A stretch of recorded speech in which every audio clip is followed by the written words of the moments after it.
Our TV6 Investigates team diving into Deere & Company's largest factory in the Quad Cities, shedding employees. Thanks for being with us. I'm Redrick Tarrant. I'm Paula Sands. John Deere announced yesterday that it's cutting 225 jobs in October. Willkommen auf unserer spannenden Entdeckungsreise. John Deere hat den Abbau von 225 Arbeitsplätzen angekündigt, und das ist nicht nur eine Zahl. Hinter verschlossenen Werkstüren gehen Schockwellen durch die amerikanische Landwirtschaft. Und, was noch wichtiger ist, die Auswirkungen könnten schon bald auf den europäischen Bauernhöfen zu spüren sein. Genauer gesagt in Deutschland. Die einst so stolzen grün-goldenen Maschinen sind heute Symbole der Unruhe. Was ist wirklich los? Wer profitiert davon? In unserem heutigen Video finden Sie eine Analyse und Bewertung. Wer ist John Deere? Seit fast 200 Jahren ist John Deere mehr als nur ein Maschinenhersteller. Er ist eine Ikone der amerikanischen Landwirtschaft. Seit den Anfängen mit einem glänzenden Stahlpflug im Jahr 1837 hat sich die Marke zu einem Namen entwickelt. Dem Landwirte auf der ganzen Welt vertrauen, von Illinois bis Brandenburg. Das grün-goldene Logo steht nicht nur für Technologie, sondern auch für den Stolz der Arbeiterklasse. In Deutschland gilt John Deere als die amerikanische Spitze der Landwirtschaftsmechanisierung. Auf den Feldern in Niedersachsen und Bayern ist das Geräusch von Deere-Motoren während der Erntezeit kein Fremdwort. Doch im Jahr 2025 beginnt dieses Bild zu bröckeln. Neue strategische Entscheidungen werfen die Frage auf: Bleibt John Deere seinen ursprünglichen Idealen treu oder entwickelt sich das Unternehmen zu einem globalen Giganten, der sich weit von seinen bäuerlichen Wurzeln entfernt hat? Unter der vertrauten blauen Farbe findet ein leises Erdbeben statt, und es könnte die Felder jenseits des Atlantiks erschüttern. Deere warnt, dass Zölle den Aufschwung in der Landwirtschaft stören könnten. Mit der Rückkehr von Lebenszeichen in die kämpfende US-Landwirtschaft zurückkehren, schlagen Deere und Combier wegen einer neuen Bedrohung Alarm, den Zöllen. Nach einem mehrjährigen Einbruch, der durch niedrige Rohstoffpreise und steigende Zinssätze gekennzeichnet war, steht die amerikanische Landwirtschaft endlich wieder vor einem Aufschwung. Die Führungskräfte des Unternehmens warnen jedoch davor, dass die sich abzeichnende Handelspolitik, insbesondere in Bezug auf Stahl, Aluminium und Vergeltungszölle, diese zerbrechliche Erholung zum Entgleisen bringen könnte. Die Leistung von Deere im ersten Quartal zeigt, dass wir uns weiterhin auf die Optimierung der Lagerbestände konzentrieren, sagte CEO John May am 13. Februar. Wir sehen überzeugende Beweise dafür, dass unsere Bemühungen das Unternehmen in die Lage versetzen, das aktuelle Umfeld erfolgreich zu meistern. Dieses Umfeld ist jedoch weiterhin mit Risiken behaftet. In seiner Prognose für 2025 rechnet Deere weiterhin mit einem Nettogewinn zwischen 5 und 5,5 Milliarden USD. Diese Zahlen berücksichtigen jedoch nicht die von den USA vorgeschlagenen potenziellen Zölle. Sollten die Zölle in Kraft treten, könnten sie die Produktionskosten drastisch erhöhen und die Fähigkeit der Landwirte beeinträchtigen, in neue Ausrüstung zu investieren. Es wird einige Zeit dauern, bis sich das Händlernetz und das Unternehmen John Deere an die Realitäten einer langsameren Agrarwirtschaft angepasst haben, sagte Andy Campbell, Director of Insights bei TractorZoom, und verwies auf die anhaltenden Herausforderungen durch Überangebot und Inflation. Die Landwirte könnten besonders anfällig für eine veränderte Handelsdynamik sein, da Vergeltungszölle von wichtigen Partnern wie China nach wie vor ein Thema sind. Hat Deere damit begonnen, Worst-Case-Szenarien für Störungen der weltweiten Nachfrage zu modellieren. In einer Telefonkonferenz mit Investoren sagten Unternehmensleiter, dass die neuen Zölle Chinas auf US-Landwirtschaftsmaschinen wahrscheinlich nicht ins Gewicht fallen würden, äußerten aber größere Unsicherheit darüber, wie sich eine umfassendere Zollregelung auf Maschinenexporte und Rohstoffpreise auswirken könnte. Ein Zollsatz von 25% auf importierten Stahl würde beispielsweise die Herstellungskosten von Deere weiter unter Druck setzen. Kosten, die häufig an die ohnehin schon knappen Landwirte weitergegeben werden. Dennoch sieht Deere einige ermutigende Zeichen. Die Bestände an Gebrauchtmaschinen beginnen nach den absichtlichen Produktionskürzungen zu sinken, und die höheren Maispreise geben den Landwirten mehr Vertrauen in ihre Ausgaben. Der Nettogewinn des ersten Quartals lag mit 869 Millionen US-Dollar leicht über den Erwartungen. Gleichzeitig investiert Deere weiterhin in zukunftsweisende technische Lösungen wie autonome Maschinen und Starlink-Konnektivitätskits. Innovationen. die die Produktivität in Gebieten mit schwacher Infrastruktur verbessern sollen. Angesichts der anhaltenden Handelsspannungen bleibt die Botschaft von Deere jedoch klar. Ohne Klarheit bei den Zöllen könnte der Aufschwung in der Landwirtschaft gefährdet sein, bevor er überhaupt Fuß gefasst hat. Warum John Deere Mexiko gewählt hat? Die Entscheidung von John Deere, einen größeren Teil seiner Produktion nach Mexiko zu verlagern, hat einen Sturm der Kritik seitens der amerikanischen Belegschaft ausgelöst, von der viele dem Unternehmen nun vorwerfen, seine Werte zugunsten von Unternehmensgier aufzugeben. Was als strategischer Schwenk Ende 2023 begann, hat sich zu einem regelrechten Exodus von Arbeitsplätzen aus dem Mittleren Westen ausgeweitet. Allein im vergangenen Jahr hat John Deere Entlassungen angekündigt oder durchgeführt, von denen Hunderte von Mitarbeitern in seinen US-Werken betroffen waren, darunter 500 in Waterloo, 150 in Ankeny, 103 in Ottumwa und mindestens 284 in East Moline. Weitere Kürzungen werden im Laufe dieses Jahres erwartet. Es scheint, als ob wir täglich von weiteren Entlassungen hören, und das sorgt überall für Verunsicherung, sagte ein langjähriger Mitarbeiter des Werks Harvester Works in Illinois, der anonym bleiben möchte. Der einzige Grund für Deere, dies zu tun, ist Habgier. Kritiker verweisen auf die steigenden Gewinne des Unternehmens als Beweis dafür, dass diese Kürzungen nicht aus finanzieller Notwendigkeit heraus erfolgen. Im Geschäftsjahr 2023 hat John Deere über 10 Milliarden Dollar Gewinn gemacht und mehr als 7,2 Milliarden Dollar für Aktienrückkäufe ausgegeben. CEO John May erhielt eine Gesamtvergütung in Höhe von 26,7 Millionen Dollar. Unterdessen kassierten die Deere-Aktionäre 1,4 Milliarden Dollar an Dividenden. Sie können Stahl billiger nach Mexiko importieren und über die Grenze bringen, um ihn hier zu verkaufen, sagte Chris Lawson, ein 22-jähriger Mitarbeiter des Ottumwa-Werks, der sich für den Vorruhestand entschieden hat. Deere sieht Mexiko als Quelle billiger Arbeitskräfte. Es ist nur ein weiteres Zeichen der Zeit. Noch mehr gute Gewerkschaftsjobs verschwinden. Das hat die Wut der Menschen, die durch den Zeitpunkt der Kürzungen verunsichert wurden, nur noch vergrößert. Viele Beschäftigte haben berichtet, dass die Unternehmensleitung die traditionellen Kommunikationswege meidet, um den Eindruck zu erwecken, dass das Unternehmen weitere Entlassungen nur verheimlicht, bis die saisonalen Produktionsziele erreicht sind. Sie wollen nicht, dass die Leute wissen, dass sie ihren Job verlieren werden, bis alles für das Jahr fertig ist, sagte ein Mitarbeiter der Harvester Works. Die Beschäftigten in Iowa und Illinois beklagen, dass die Arbeitsmoral wirklich stark gesunken ist und dass der langsame Abbau von Arbeitsplätzen, der durch das Schweigen der Unternehmensleitung abgeschirmt wird, nur eine Wolke von Angst und Misstrauen über den Arbeitsplatz legt. John Deere hat nicht öffentlich auf die Anfragen mehrerer Informanten geantwortet, aber durchgesickerte interne Mitteilungen und die jüngsten Berichte des Unternehmens deuten darauf hin, dass es jetzt auf dem Weg zu einem umfassenderen globalen Wandel ist. Nachrichtenquellen zufolge plant das Unternehmen, seine Produktion von Kompaktladern und Raupenladern bis Ende 2026 von Dubuque, Iowa, nach Mexiko zu verlagern. Damit folgt es einem weiteren wichtigen Schritt, der 2022 unternommen wurde, als das Unternehmen die Produktion von Kabinen aus einem anderen Werk in Iowa verlegte.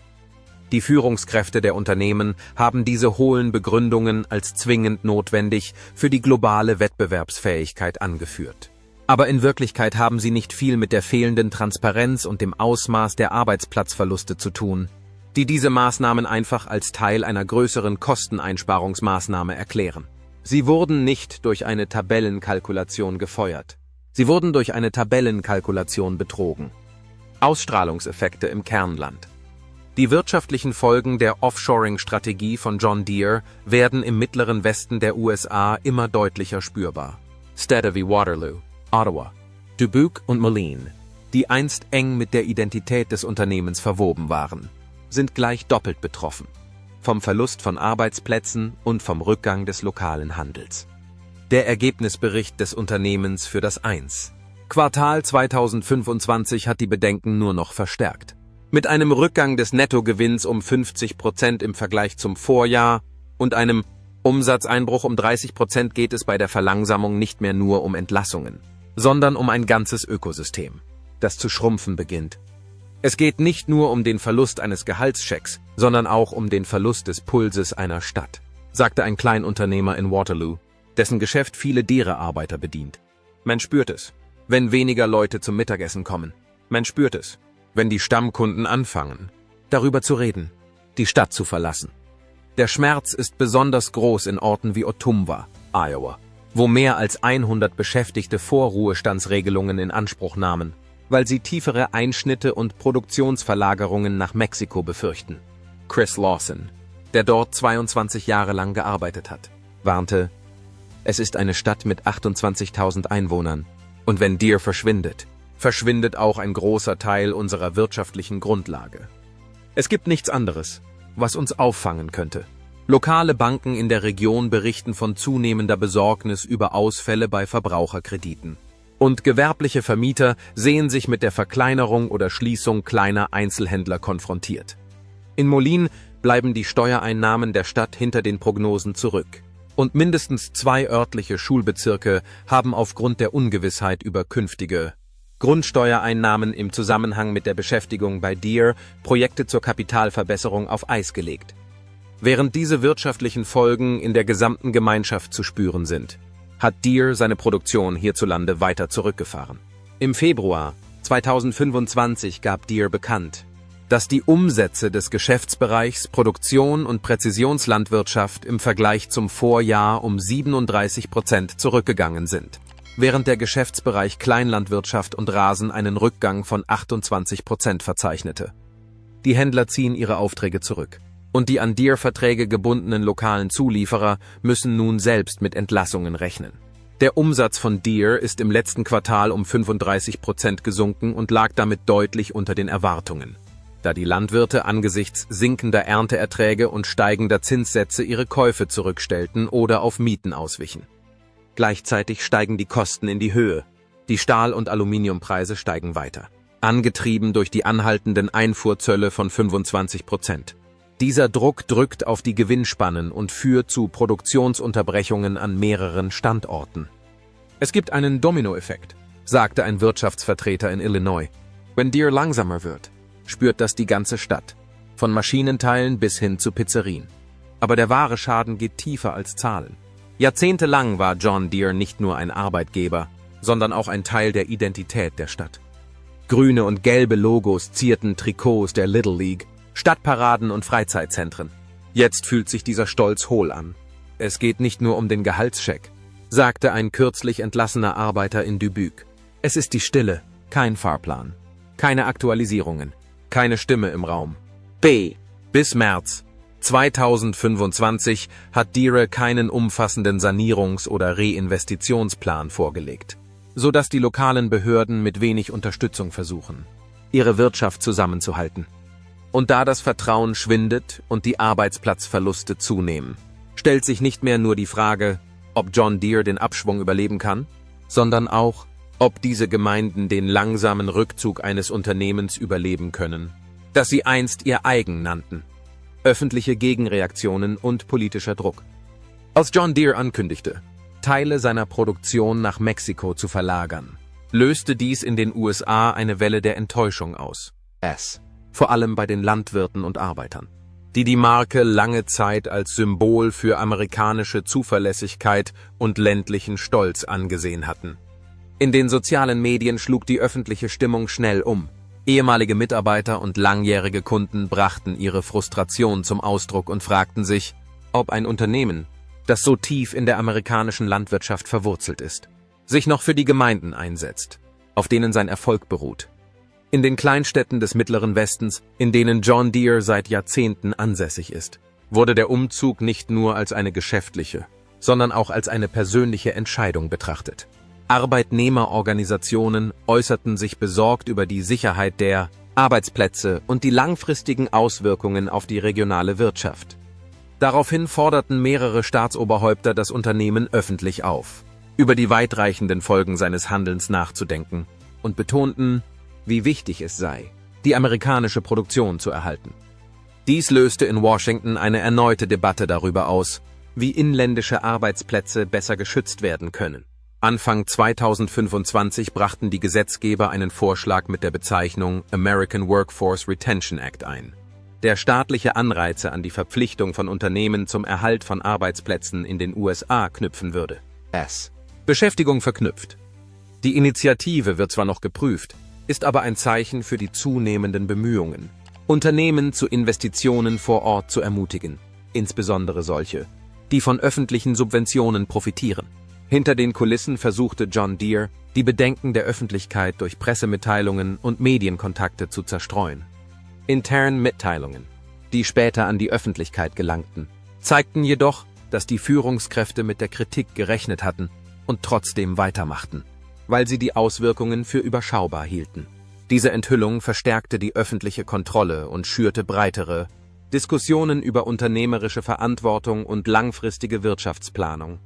Unternehmen wie John Deere sehen sich nicht nur mit operativen Herausforderungen konfrontiert, sondern auch mit dem wachsenden Druck, ihre globalen Strategien mit den Gemeinschaften abzustimmen, die einst ihr Erbe ausmachten. Die menschlichen Kosten hinter den Zahlen. Die jüngsten Entlassungen bei John Deere haben zahlreiche Einzelpersonen und Familien zutiefst getroffen und persönliche Nöte in den Vordergrund gerückt.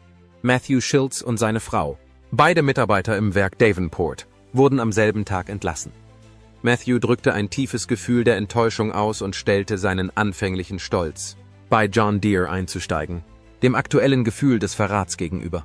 Das Ehepaar steht nun vor einer großen finanziellen Unsicherheit und muss sich um unmittelbare Angelegenheiten wie Miete, Autozahlungen und tägliche Ausgaben kümmern. Abgesehen von der unmittelbaren finanziellen Belastung haben die Entlassungen bei den betroffenen Mitarbeitern auch einen emotionalen Tribut gefordert.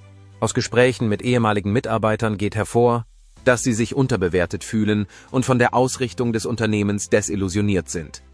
Eine ehemalige Mitarbeiterin, die auf ihre 20-jährige Betriebszugehörigkeit zurückblickte, äußerte sich besorgt darüber, dass zu viele Mitarbeiter eingestellt wurden und dass Gewinne Vorrang vor erfahrenen Mitarbeitern hatten. Solche Äußerungen unterstreichen die Herausforderungen, mit denen sich langjährige Mitarbeiter konfrontiert sehen, die dem Unternehmen jahrelang treu geblieben sind, um dann plötzlich arbeitslos zu werden. So viel Dollar fällt in einige Krater der breiteren Gemeinschaft. Lokale Unternehmen, die von den Mitarbeitern von John Deere leben, versinken langsam in hilflosem Umsatztaumel. Unsichere Familien hätten ein stabiles Leben in Armut für die Grundbedürfnisse und schwindende Möglichkeiten für Arbeitsmöglichkeiten verwandelt, weil diese Entlassungsereignisse zur wirtschaftlichen Realität geworden sind. Während solche Entlassungsereignisse persönliche Lebensumstände unterbrechen, wird die Wirtschaft ganzer Gemeinschaften auf die Probe gestellt. Als Reaktion darauf haben die Beschäftigten neue Methoden entwickelt, um mit ihrer Situation fertig zu werden. Während einige eine befristete Stelle suchen, bemühen sich andere um eine Umschulung oder ein weiterführendes Studium, um eine breitere Qualifikationsbasis zu erhalten. Darüber hinaus boten sie auch Hilfsdienste für die Betroffenen an, in Form von Waren und Talenten, die sie über ihre Unterstützungsnetzwerke und lokalen Organisationen bereitstellten. Trotz all dieser Widrigkeiten halten die ehemaligen John Deere-Mitarbeiter immer noch als starke kollektive Einheit zusammen, um zu versuchen, etwas aufzubauen und in den schwierigen Zeiten zu überleben.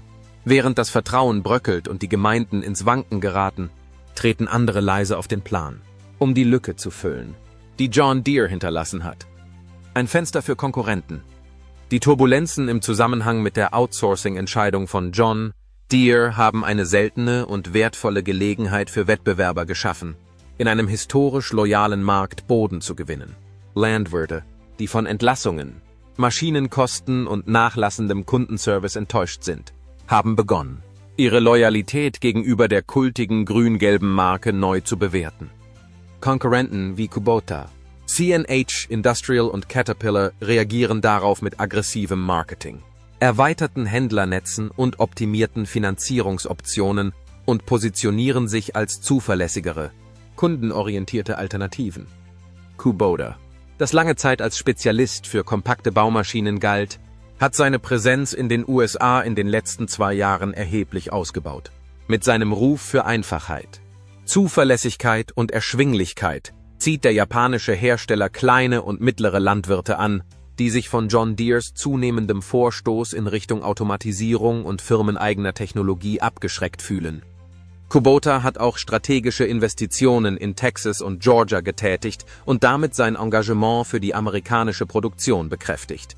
Dies ist auch für Landwirte von Bedeutung, die Unternehmen unterstützen wollen, die Arbeitsplätze im Land schaffen.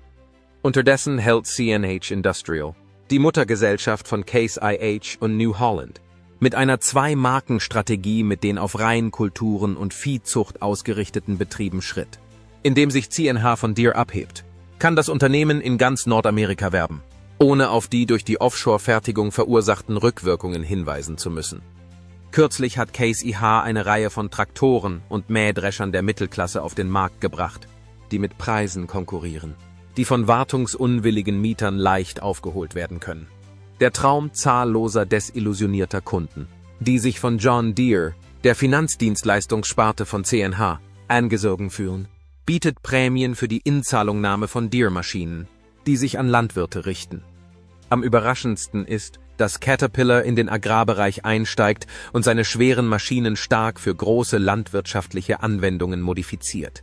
Caterpillar, das ursprünglich auf dem Gebiet des Bauwesens und des Bergbaus tätig war, beruft sich auf sein Erbe der Langlebigkeit und des Kundendienstes, um sich bei den größeren Landwirtschaftsbetrieben beliebt zu machen.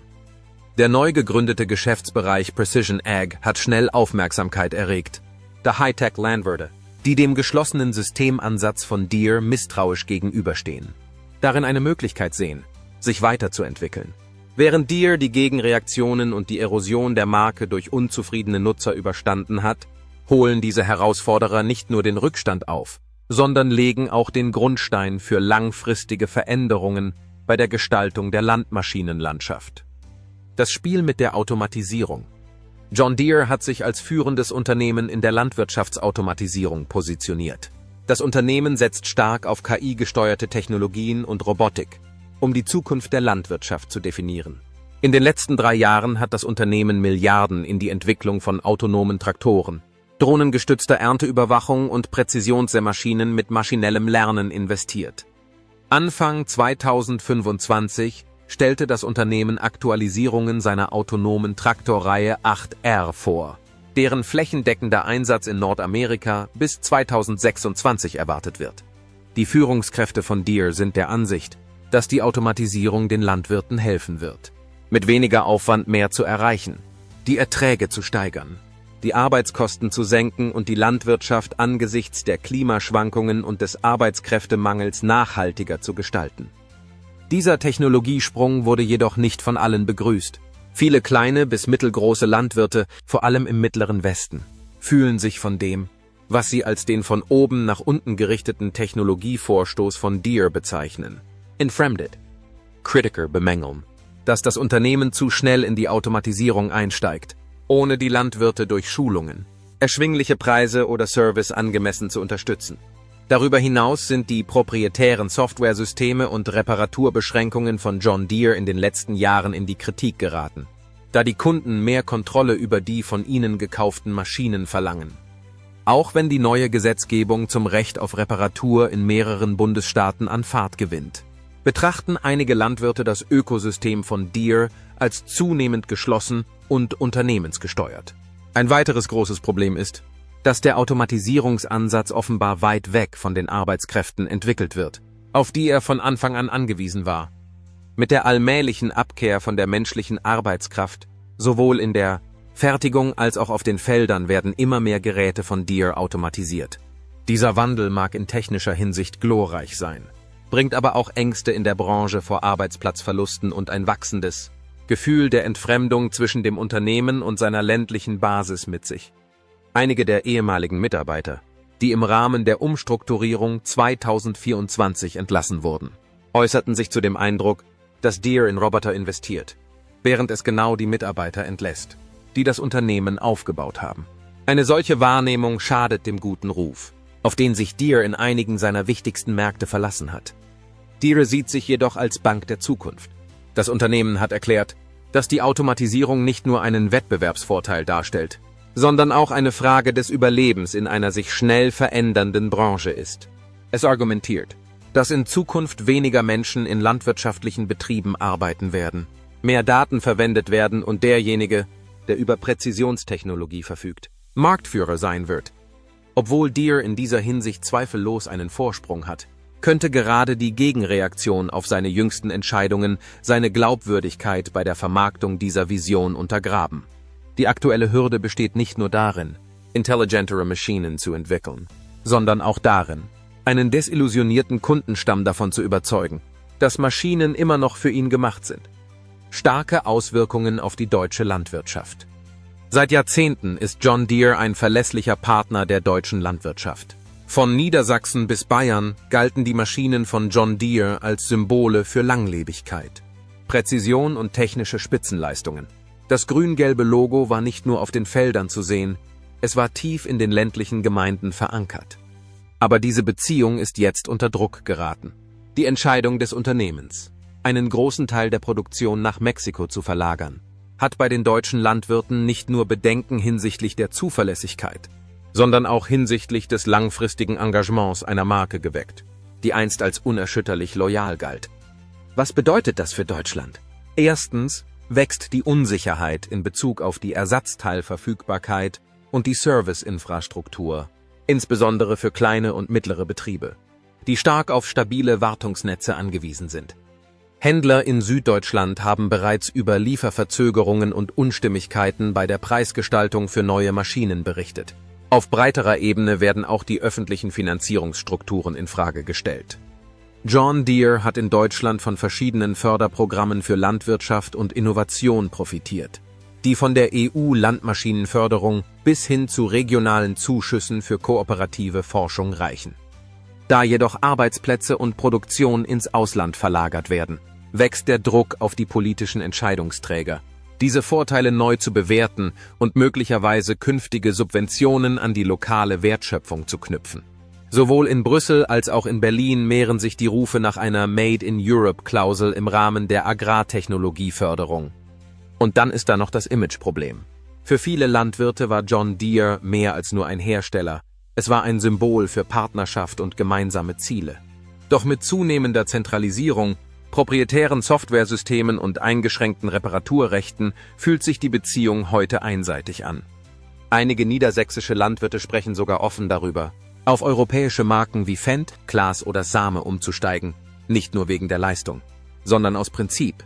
Einer sagte, wenn wir hier investieren, wollen wir in Unternehmen investieren, die auch hier investieren. B. Was kann John Deere tun, um das Vertrauen in Deutschland wiederherzustellen? Eine Antwort könnte eine sichtbare Reinvestition sein, der Ausbau von Servicezentren, Partnerschaften mit lokalen Schulungsprogrammen oder sogar die Wiederherstellung der Produktion von Schlüsselkomponenten in Deutschland. Eine klare und transparente Kommunikation, nicht nur Pressemitteilungen, würde ebenfalls viel bewirken. Denn wenn das Vertrauen erst einmal gebrochen ist, braucht es mehr als Marketing, um es wiederherzustellen. John Deere befindet sich nun auch in Deutschland an einem Scheideweg. Die Marke ist nach wie vor technisch stark, aber ohne kulturelle Verankerung läuft sie Gefahr, nur ein weiterer Anbieter zu werden. Die nächsten Schritte werden darüber entscheiden, ob John Deere mehr als nur Marktanteile verteidigen kann, ob es seinen Platz im Herzen der Landwirtschaft behalten kann. Wenn diese Geschichte Sie zum Nachdenken angeregt hat, liken Sie dieses Video und teilen Sie uns Ihre Meinung in den Kommentaren mit. Haben Sie eine Veränderung in der Art und Weise bemerkt, wie Unternehmen wie John Deere ihre Gemeinde oder ihren Betrieb behandeln? Vergessen Sie nicht, den Newsletter zu abonnieren, um weitere ausführliche Informationen über die globale Landwirtschaft, Innovation und die Zukunft der ländlichen Wirtschaft zu erhalten. Vielen Dank fürs Zuschauen. Und wir sehen uns in der nächsten Ausgabe wieder. Bis dahin, bleiben Sie bodenständig. Bleiben Sie informiert und wachsen Sie weiter.